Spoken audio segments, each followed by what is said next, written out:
Hello మామ, ఈ రోజు రివ్యూ వచ్చి ఒక వెబ్ సిరీస్ మామ. అండ్ ఆ వెబ్ సిరీస్ వచ్చి ఢిల్లీ క్రైమ్ సీజన్ 2. ఈ సిరీస్ ఎలా ఉందో ఈ వీడియోలో చూద్దాం. First of all welcome to ghost critics. Delhi crime season 2 రివ్యూలో వెళ్లే ముందు ఒక మాట, సీజన్ 1 రివ్యూ కూడా ఇచ్చాను. ఒకవేళ చూడకపోతే కింద డిస్క్రిప్షన్ లో సీజన్ 1 రివ్యూ లింక్ ఉంది, ఆ లింక్ మీద క్లిక్ చేసి చూడండి. ఇంకా ఈ సీజన్ 2 రివ్యూకి వస్తే బానే ఉంది మామ, ఒక్కసారి చూడవచ్చు. అంటే నాకు సీజన్ 2 కన్నా సీజన్ 1 బాగుంది. ఇది ఒక క్రైమ్ థ్రిల్లర్ సిరీస్ మామ. ఈ సిరీస్ లో మొత్తం 5 ఎపిసోడ్స్ ఉంటాయి. ప్రతి ఎపిసోడ్ బానే ఉంటుంది, కానీ అక్కడక్కడ కొంచెం స్లో అయినట్టు ఫీల్ వచ్చింది. ఇంకా ఈ సిరీస్ నెట్ఫ్లిక్స్ లో స్ట్రీమ్ అవుతుంది ఇన్ తెలుగు లాంగ్వేజ్. అండ్ ఈ సిరీస్ కి సెన్సార్ బోర్డ్ 18+ ఇచ్చారు. It's a 100% watch alone series. ఇంకా ఈ సిరీస్ ప్లాట్ కి వస్తే చాలా సింపుల్ గా చెప్తాను. ఇది కూడా కొన్ని ట్రూ ఇన్సిడెంట్స్ బేస్డ్ స్టోరీ మావా. ఒక పెద్ద క్రైమ్ ని సీజన్ 1 లో ఎవరైతే పోలీసులు ఉన్నారో ఆ టీమ్ కి ఈ క్రైమ్ ఇన్వెస్టిగేట్ చేయమని ఆర్డర్స్ వస్తాయి. అయితే వీళ్ళు ఇన్వెస్టిగేషన్ ఎలా చేశారు అండ్ కేసు సాల్వ్ అయ్యిందా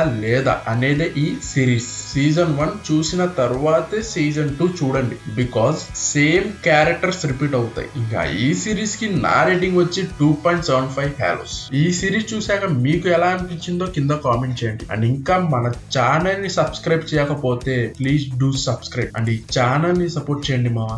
thank you for watching this video.